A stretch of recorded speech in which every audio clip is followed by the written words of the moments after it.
kuso. Gusto kaning native na manok. O sa pritohon. Larang na ilarang. Kaldereta na kanding. Balbakwa.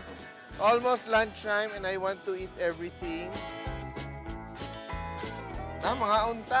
Sige, gutom na. Ito, very typical to na mga dishes in Cebu. Pero, it's hard to find in Manila.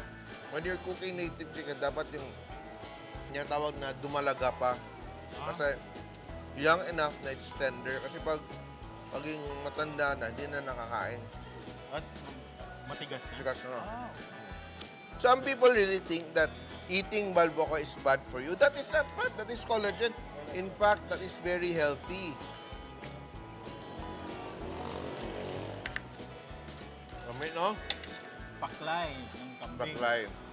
So this is like the laman loob and the stomach, no?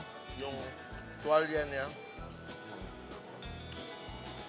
Ang timpla niya, may pagka-Ilocano, may bitterness, no? Kapaitan, parang Ulo ng kambing. This one really brings back memories because I have an uncle who would always cook kaldereta ng ulo ng kambing.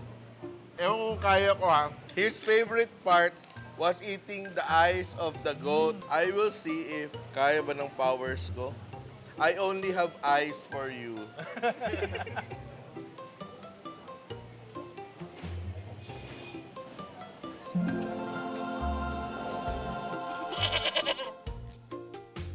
Lumi! parang Wala.